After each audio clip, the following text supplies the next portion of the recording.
Recording. All right, and I will go ahead and enable the live transcription, the auto transcription. So for those of you who needed, that is now working. Okay, well, good morning, everyone. I see a few people commenting in the chat if we're all muted. Yes, you are all muted. So in the event that we get to the point in the presentation where Ms. Vaughn is taking questions from the audience, I will, if you are in need of, if you have a question, go ahead and just raise your hand, or you can also put your questions in the Q&A box. That's an option. My general preference is please try to put your questions in the Q&A box. So that way, as we go through the presentation, it's easier to just go through those and answer them one by one. So thank you everyone for joining this morning. We are delighted to have Ms. Lakeisha Vaughn from the Department of Housing and Community Development presenting on RACs, ARACs, and vouchering when it comes to the HUD Section 811 Project Rental Assistance Program. This is going to be a really helpful presentation, especially for people who are property managers working in the program, who have any questions about how to do this specific part of the process. Ms. Vaughn is the Deputy Director of Special Population Programs, and I will be advancing her slides today. So without further ado, Lakeisha, take it away, and I will put your presentation up. Thank you, Chelsea. I appreciate it. Good morning, everyone. Welcome. I'm happy to be here with you today. And again, as Chelsea stated, so I'm going to be presenting on ARACs, RACs, and vouchering. Next slide, Chelsea. Okay, so the Section 811 PRA supportive housing for persons with disabilities program was authorized by the Section 811 of the Cranston-Gonzalez National Affordable Housing Act, as amended by the Frankie Melville Supportive Housing Investment Act of 2010, which is also Public Law 111-374. And the purpose of the program is to provide project-based rental assistance in the development of supportive housing for extremely low persons with disabilities. Next slide, Chelsea. Thank you. So the purpose of this training is to really provide an understanding of the Section 811 program and the various processes between DHCD, who's the grantee, and the property owners and management agents. So we're going to be talking about the ARAC, which is the agreement to enter into a Section 811 rental assistance contract. And that is the agreement between the owner and the grantee prior to, typically executed prior to even the beginning of construction, as well as the rental assistance contract, which is another two-part agreement that is fully executed closer to the end of the construction process. And then vouchering. So this is actually the process that the owners go through in order to submit for payments. Next slide, Chelsea. Selecting projects for PRA funding. So the selection process is a collaborative process between DHCD, the Maryland Department of Disabilities, and MDH to ensure that projects awarded are appropriate for the target population. And DHCD strives to limit the PRA units to units to developments with less than 20% of units that are assigned for persons with disabilities. And the PRA units are dispersed throughout the community. So we try to make sure that they are not all segregated like into one building or one floor of a building. They are like dispersed all throughout the community. Next slide.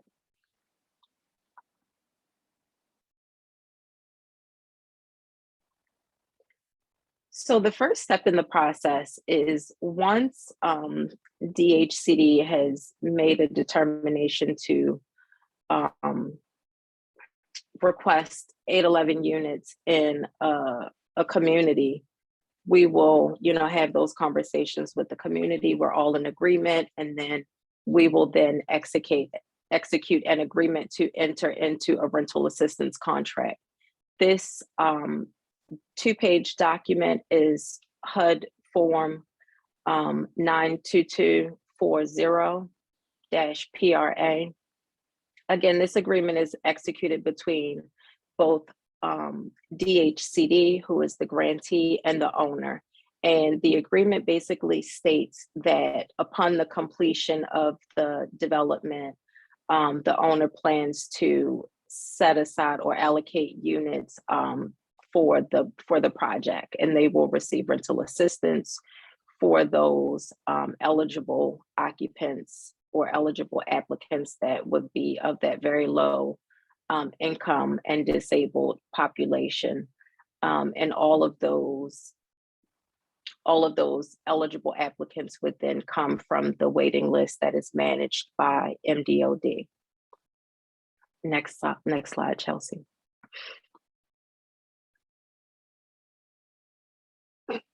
Excuse me. So the ARAC actually contains 2 parts. The first part is the rental assistance contract, part 1 and part 2, which we will go discuss in further detail, and then Exhibit B, which is the schedule of Davis Beacon wage rates. And this is only applicable to projects that are developing or constructing 12 or more units. It is not applicable for projects that have already been developed or have less than 12 or more units. And this just ensures that the contractors that will be doing the construction of the units are paid reasonable rates. And those rates are determined by the Secretary of Labor in accordance with the Davis Beacon Act.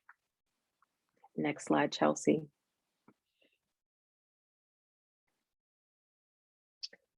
So here we're going to talk about the rental assistance contract, part 1.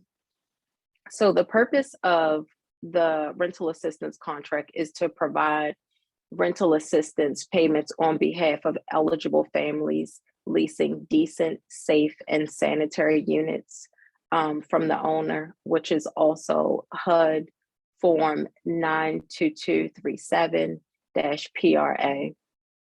So this agreement is actually executed between the owner and the grantee, which here in Maryland is DHCD.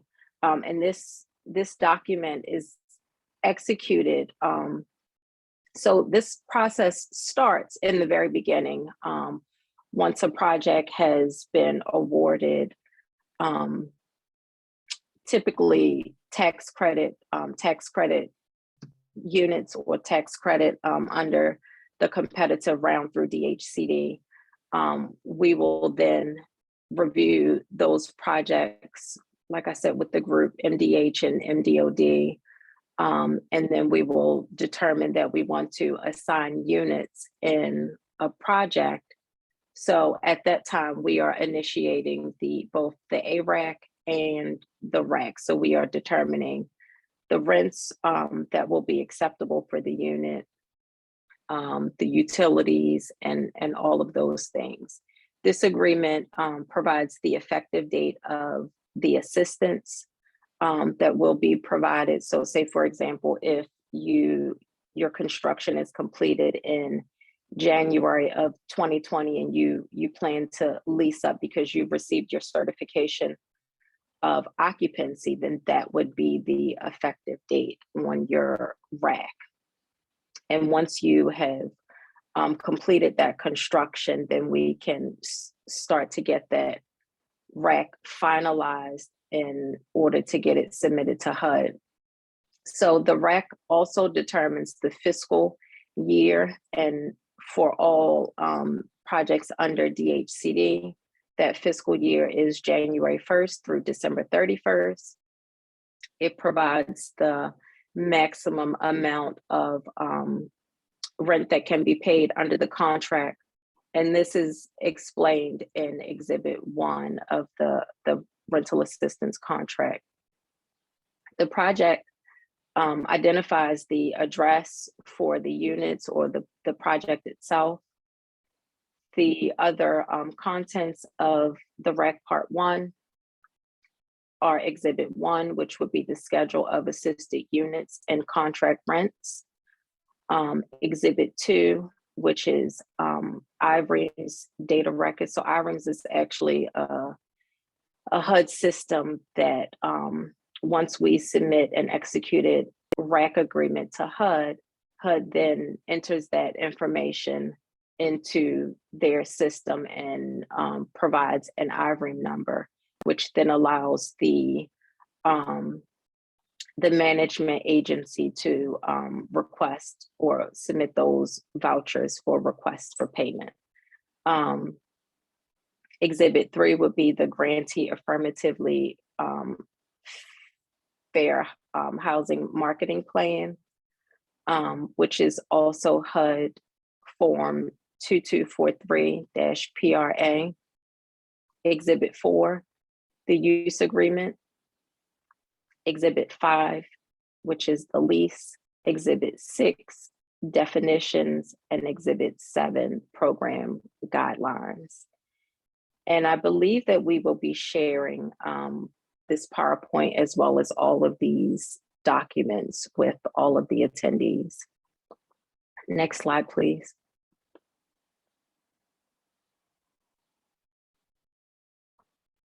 The rental assistance contract term is between 20 and 30 years. Typically, what I've seen is that the contracts are for a period of 30 years, which means that the expectation on the units is that those units will be made available for those low-income persons with disabilities for the next 30 years. So Grantee Assurances, the grantee ensures that it has or will receive funding from HUD, and that it will provide rental assistance payments for the units. Consistent with the cooperative agreement between HUD and the grantee shall provide rental assistance payments for assisted units to eligible multifamily owners as identified under this contract. And the RAC is then signed and executed by both signatories for the owner as well as the grantee. Next slide, please.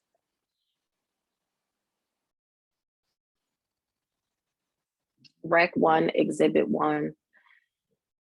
And I know this is extremely hard to see. It's pretty hard for me to see, but this is actually a small sample of what Exhibit 1 looks like, the schedule of assisted units and contract rents. So this schedule would identify the type of unit, whether it's a 1-bedroom or 2-bedroom, the number of assisted units. So for example, this one here looks like there are 5 1-bedroom units and 3 2-bedroom units. And then it also indicates what the contract rent will be for each unit, as well as the utilities. It then calculates the total gross rent, which would be the contract rent plus the utilities, and then the maximum amount that the owners will receive for each unit size on an annual basis. So the owner provides the following information: the total number of non-assisted units restricted to persons with disabilities and the expiration of those restrictions, as well as the total number of units at the property assisted and non-assisted. This information is requested because the goal is to ensure that units restricted to persons with disabilities are maintained under that 25% threshold, which DHCD usually tries to keep that number under 20%. Next slide, please. Rec Part 1, Exhibit 2. This information that is provided in this exhibit is inputted into the project's IBREAMS record, which again is the HUD system utilized to process voucher payments and things of that nature.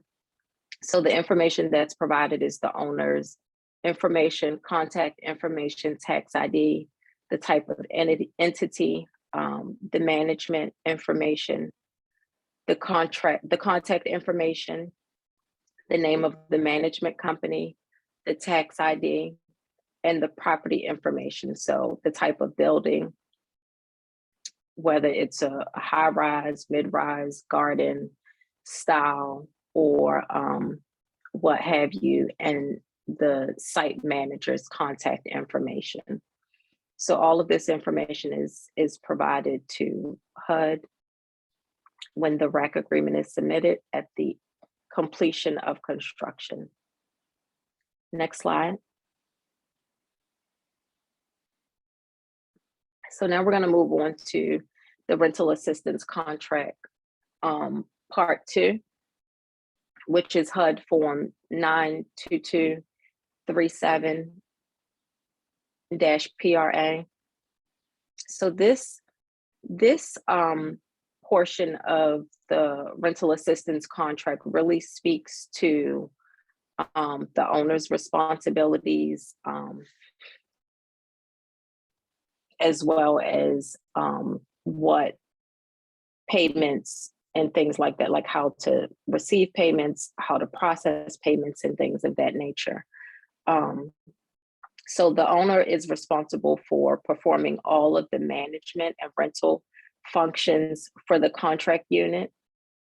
They're responsible for enforcing the tenant obligations under the lease, paying utilities and housing services unless they are to be paid under the lease by the tenant, collecting from tenant the security deposit, the tenant rent, and any charge for damages allowed by state and federal law.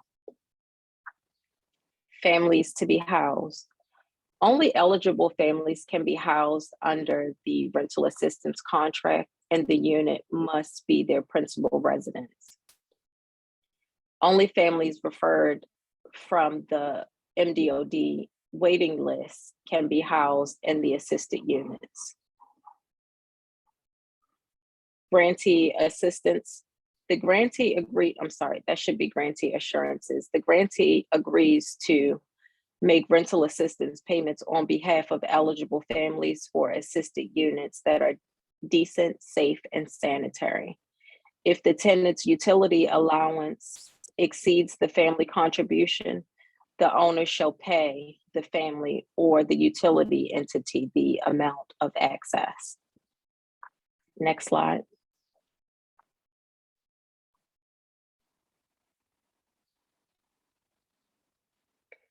Rental assistance payments to owners. Payments shall be made to the owners for assisted units under lease for eligible families in accordance with Exhibit 1 of the RAC. The amount of the rental assistance made payable for eligible families is subject to change by reason of change in the eligible family's income, family composition, pursuant to any HUD regulations or administrative guidance, or by a change of utility allowance. So any of those reasons could cause the amount of either family rental portion or the rental assistance payment to change. Vacancy payments. Grantees can determine whether to include vacancies in its project rental assistance program. Vacancy payments cannot exceed 80% of the contract rent and cannot be paid for more than 60 days. Owners receiving vacancy payments must certify the following: that it did not cause the vacancy by violating the lease, contract, or any applicable laws, that it notified the grantee of the vacancy or prospective vacancy and the reason for it immediately upon learning the vacancy or prospective vacancy. It has fulfilled and continues to fulfill the requirements under the contract, and that any eviction of an eligible family resulting in vacancy was carried out in compliance with the contract's termination of tenancy section, which we'll go over briefly later on in the slides. Next slide, please. Owner's monthly payment requests for payments. The owner shall submit monthly payment requests to the grantee for rental assistance payments. And each request shall provide the following: the name of each eligible family and address or number of the unit leased by the family, the address and number of each unit in the case of requesting vacancy payments, the contract rent for each unit the owner is requesting payments for, as listed in Part 1 of the RAC, Part 1, Exhibit 1 of the RAC, the amount of rent payable by the eligible families leasing the unit, the total amount of rental assistance payment requested by the owner. Each monthly request contains a certification that, to the best of the owner's knowledge and belief, the assisted units are decent, safe, and in sanitary condition. All the facts and data on the request are true. The amount requested has been calculated in accordance with the provisions of the contract and is payable under the contract. None of the amounts claimed have been previously claimed or paid under the contract, and that the owner has not received and will not receive payments or other consideration from the eligible family, the grantee, or any other public resource. Payments received in excess will be recovered and may be deducted from subsequent payment or payments. Next slide.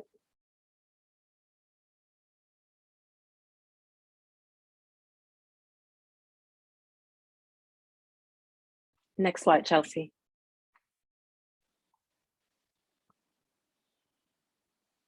Thank you. Part 2, continue, maintenance and operation.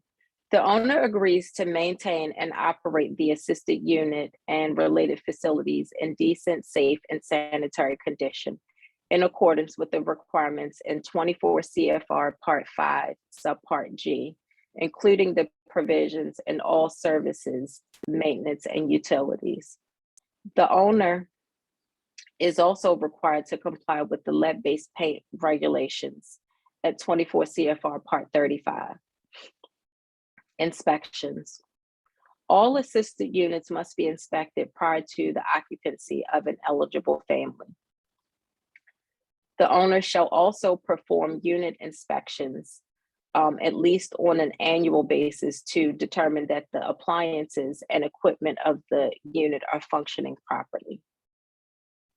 A physical inspection pursuant to uniform physical condition standards must be performed on the assisted unit and related facilities at the frequency that conforms to the property's other existing federal or state housing programs, but at least every 3 years. Accessibility requirements. The owner agrees to maintain that the assisted unit and related facilities are in compliance with the following accessibility requirements: the Hud UPC standards, the Section 504 of the Rehabilitation Act of 1973, as implemented by 24 CFR Part 8 and the design and construction requirements of the Fair Housing Act, and HUD's implementing regulations at 24 CFR Part 100. Next slide.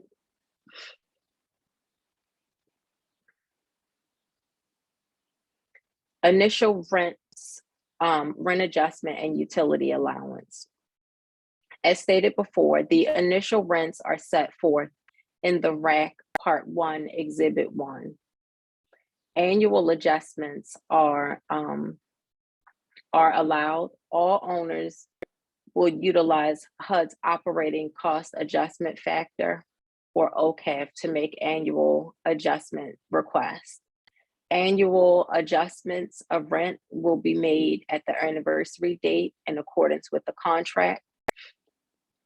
Contract rents may be adjusted upwards or downwards as appropriate, and all adjustments of rent should be incorporated in the rent schedule. Utility allowance. The utility analysis methodology shall be reviewed, and if needed, adjusted on an annual basis as well. Leasing of units. Projects shall be managed in accordance with all equal employment opportunity requirements. I'm sorry. That next slide, please. That was not taken out from another. Thank you. Reasonable time. Okay, security deposits. The owner collects the security deposits from the family. The owner must comply with HUD security deposit requirements. When the family moves out of a unit, the owner is subject to state and local laws that may be used for security deposit, including interest. So this means that if there is unpaid rent or damages, that are due, the security deposit can be utilized for that. However, the owner must provide the tenant with an itemized statement of what the deposit was used for, including amounts for each. And if there is any remaining balance left over, that is to be paid out to the tenant. Next slide.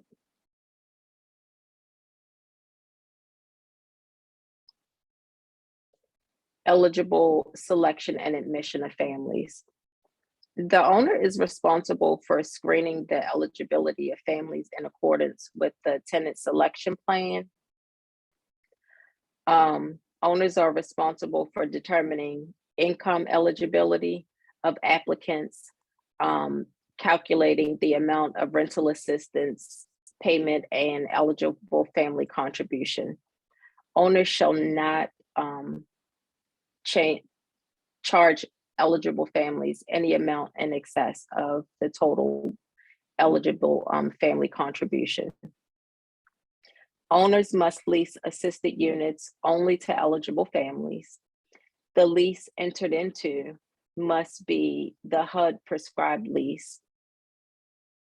The owner must complete a reexamination of family income composition and the extent of medical or unusual expenses incurred by the family at least annually. And just as a side note, we do understand that sometimes there are challenges with completing a reexamination, and HUD actually allows, I believe, a 3-month grace period, 2 or 3 month grace period. However, at the 16th month, I believe it is, HUD will cut off all assistance, and that assistance cannot be recuperated if the family has not been recertified at that point. If the eligible family reports a change in income or other circumstances that will result in increase or decrease in the tenant's rent, the owner must make appropriate adjustments to the family's contribution. An eligible family continues to be eligible until the total family contribution equals the total rent for the unit. Next slide.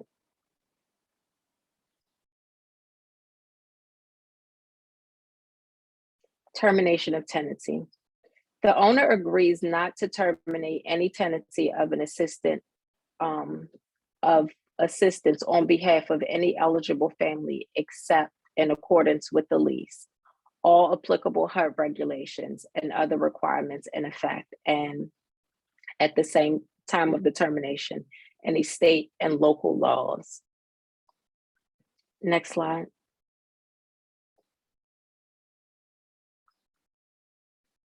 The vouchering process.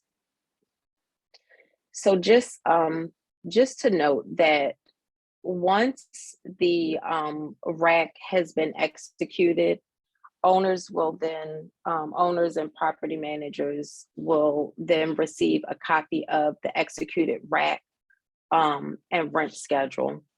And each rental assistance contract agreement has two numbers on it. The number that ends in either 1201 or 1301 or moving forward 1901, that is the grantee's grant number. The other number, or the project number on the rental assistance contract, is the number that should be utilized by the management company when submitting RACs. And I think that this was noted here just because there's been some confusion with vouchering, where property managers have been actually indicating the grant number as the voucher contract number. So it's being kicked back. So just to eliminate any confusion, the grantee number will always end in 01. I'm sorry, go back, Chelsea.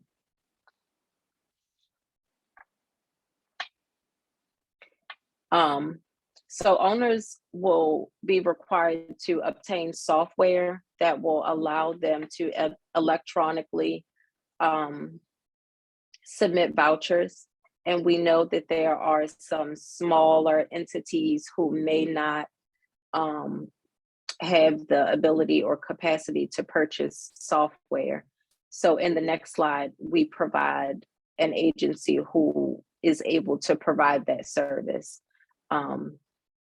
So once they obtain the software, they will need to send a baseline along with the first voucher to the TRAC's mailbox,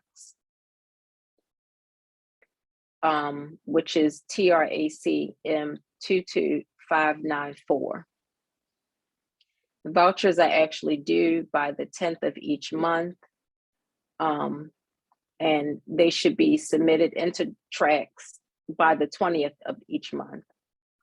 All properties must submit paperwork to receive payments. Although everyone would like to receive electronic payment, the controller's office will not allow for an entity to have two separate,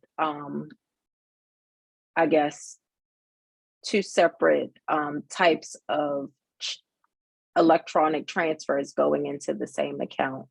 So if your construction site is set up with the controller's office and already receiving electronic payments, then that means you would then receive paper checks for your rental assistance payments.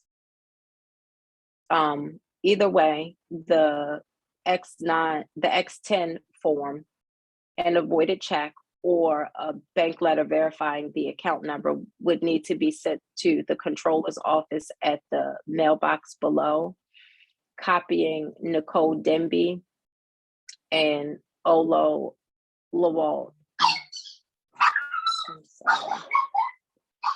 I'm sorry, someone's knocking at my door. Give me 1 second.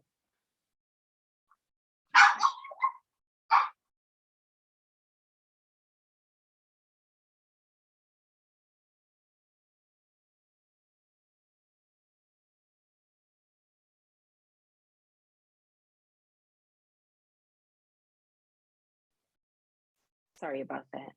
Okay. So Nicole Denby is our Director of Contract Administration, and she is actually responsible for processing payments. And Ola is our Director of Finance. Next slide.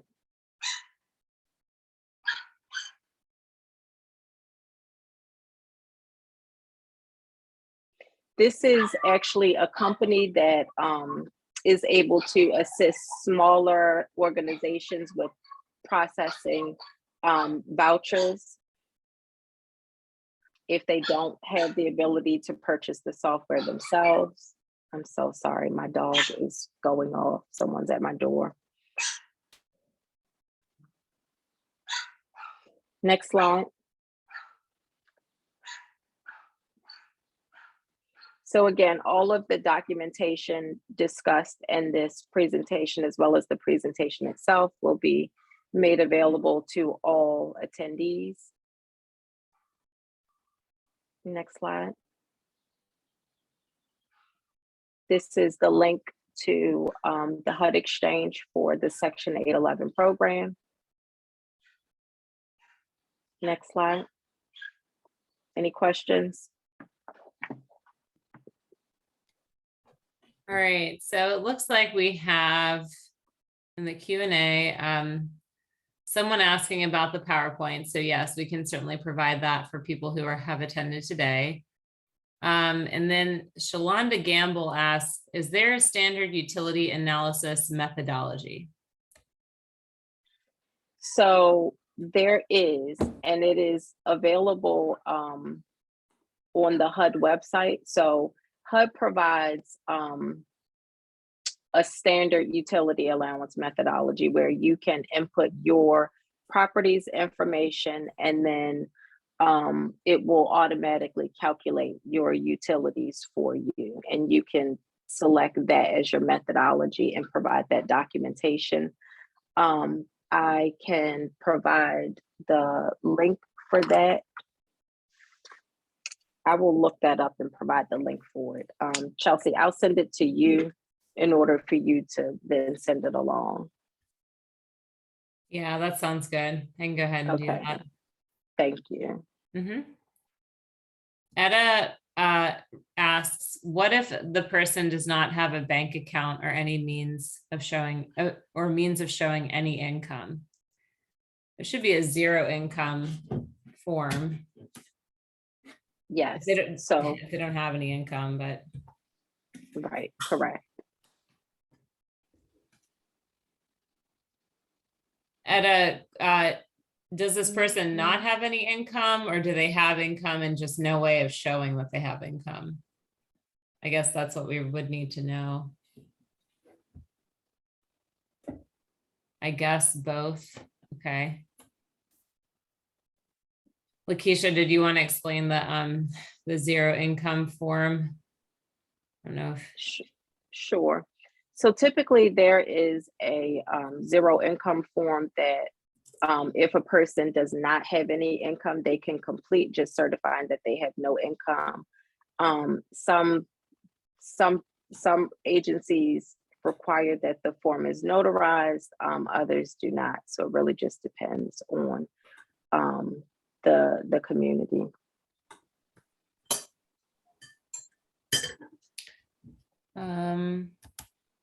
Okay. It looks like Etta raised her hand. Etta, I am allowing you to talk, so you can unmute yourself. Thank you. I'm sorry. I was typing up the rest of my question and I realized an awful lot. So for example, they've applied for income and they are waiting for that approval, or they've started receiving the income, but it's under a year. Also, I've dealt with homeless clients who report that they have an income, but they don't know who their, rep payee is or where the money goes. And I also have had clients who report having a bank account where the money supposedly gets sent to, but they have forgotten the bank or have no access to it at this time. example, they go to get a copy of their bank account information, but because their ID isn't exactly what the bank is willing to accept, they're not able to get that. Okay, well, maybe you and I should talk offline about this, because it sounds like, are you talking about a specific person?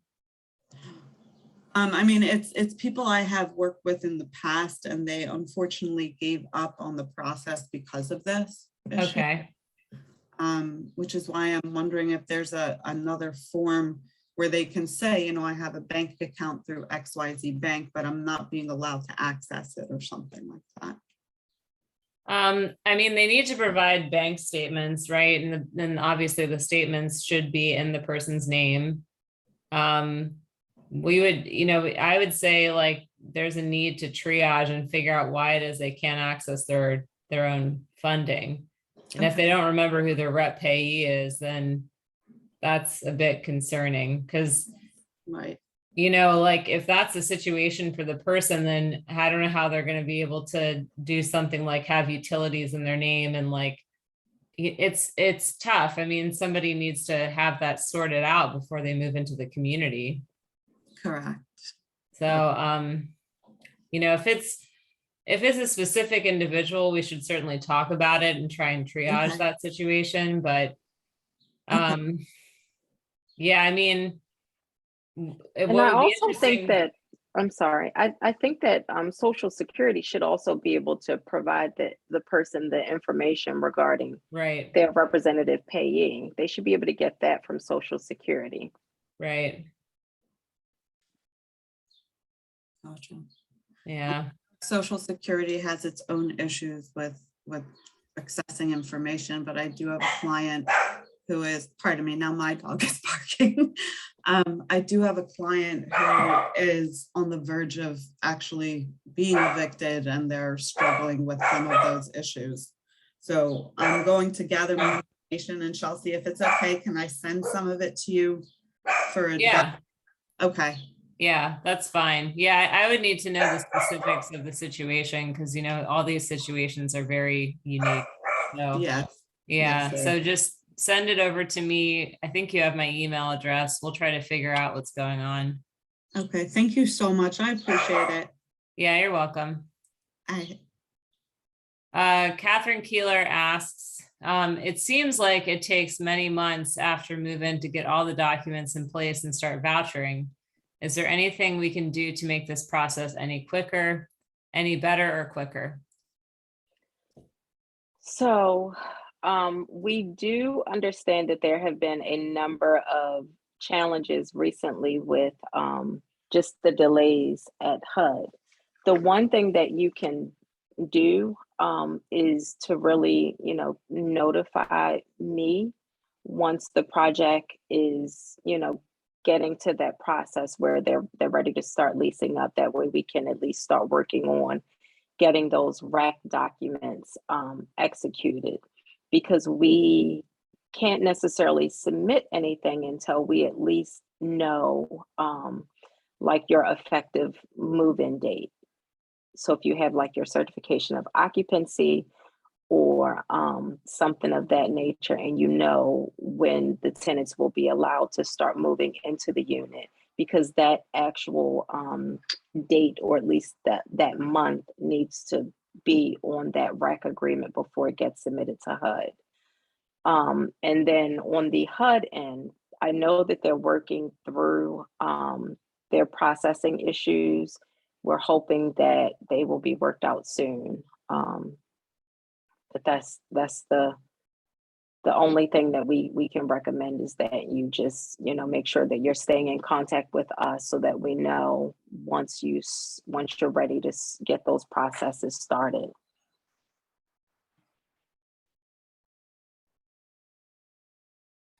Great. Okay. Anonymous attendee says, certification question. We are a layer property for our 811 residents. Should we use the HUD forms or the tax credit forms in questionnaire for certification purposes? So I would imagine you should be using the HUD forms, but I am not 100% sure. So I can look into that and provide a follow-up.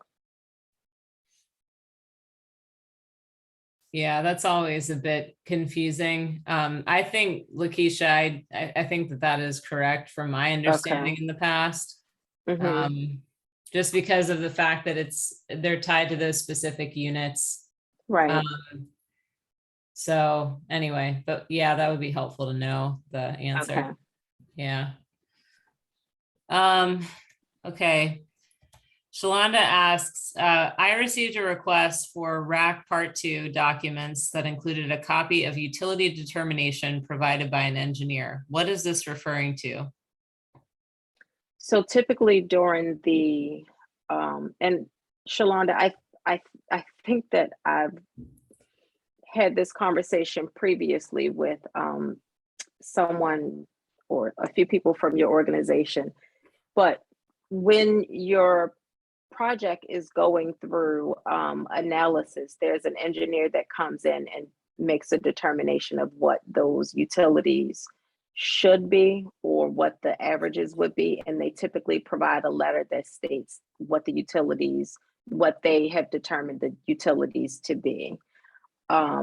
So someone, I would imagine that the developer in your organization should have a copy of that engineer study on file. And that is typically what is submitted for the determination of utilities.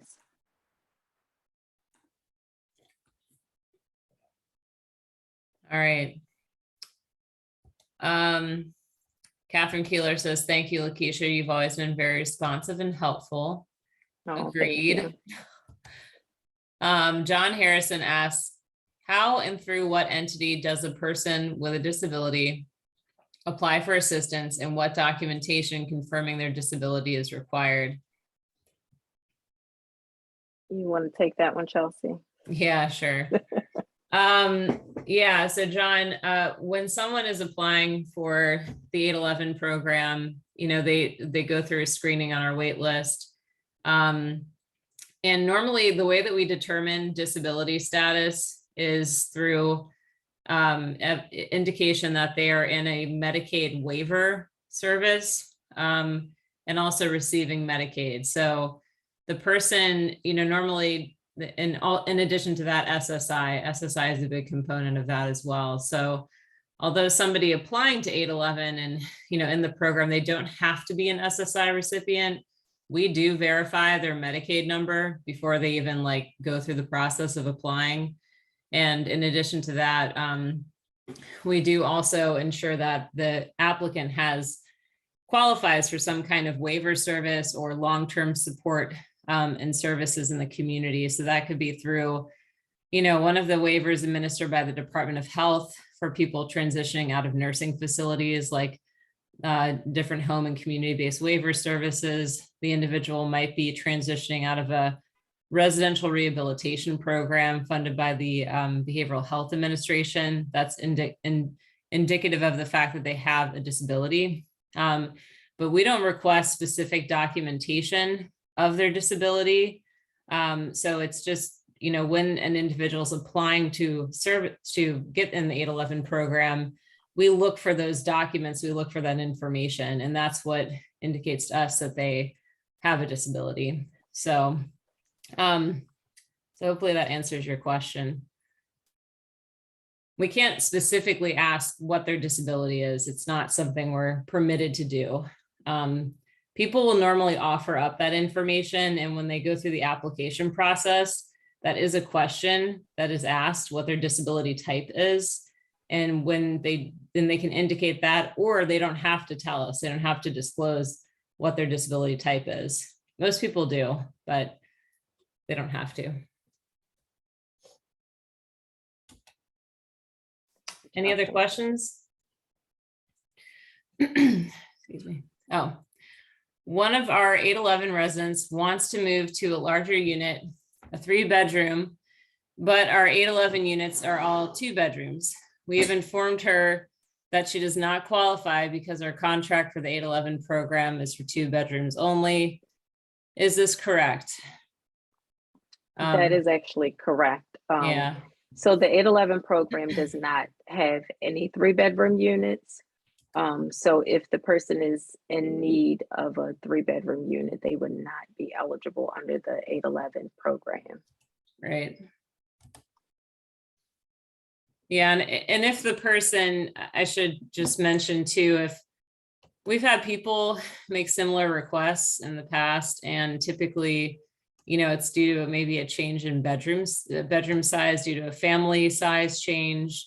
If that is the person's situation, I mean, and they are persistent, you're welcome to direct them to us to just kind of like, you know, just to give them another explanation of why it is that that's just simply not something the program provides for. You know, we've had to have this conversation with multiple people, so it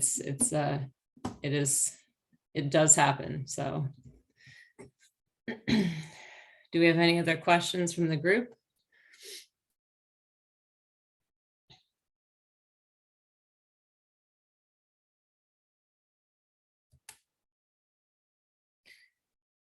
I think that there's one more. Is there one more slide, Lakeisha? Maybe. Yeah. Yes, the last slide provides my contact information. Okay, John Harrison asks again, SSI, Medicaid waiver, exit from nursing home, residential rehabilitation program. I don't know what that's asking, John, but I'm happy to provide you with a list of the eligibility criteria for 811.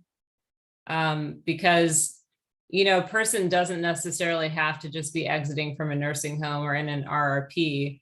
They could also be in a group home setting that's funded by the Developmental Disabilities Administration. They could be homeless. We have a number of different categories of individuals that qualify for this program based on their current living situation. So I recommend going back to the MDOD YouTube page. There's recordings of just a general overview of the 811 program, the Weinberg Apartments program, all of our different programs that, you know, our agencies oversee. That will give you a really good overview of eligibility criteria, what we look for, how we process applications, et cetera. And I'll send out a link in the follow-up email to the group. I'll send out a link with directing people to the YouTube channel. All righty. All right. All right. Thank you so much, everyone. Thank you, Chelsea. You're welcome. Thank you. Oh, okay. Wait, I have one more question. Sorry. Okay. One of our 811 residents' son was removed from the lease due to illegal activity. Does the parent still qualify for the 811 program? So was there a lease violation? Yeah, that would be something we need to know. And again, for some of these specific situations, it's almost better just to reach out to myself or Lakeisha. I'll put my email address in the chat. But yeah, if there's a lease violation, then that would pose an issue. But if it's just simply, you know, if it's an occupant that's causing an issue, then it wouldn't necessarily mean that the parent's not eligible anymore. It just means that that occupant can't live there. Right. You know, so that's my email address. It's just my first and last name, chelsea.heyman@maryland.gov. So send me an email if you have specific situations you want to run past me. I'm happy to try to help. All right. Thank you, everyone, and have a good rest of your Thursday. Thank you. Take care, everyone. Thanks. Take care. Bye-bye. Bye.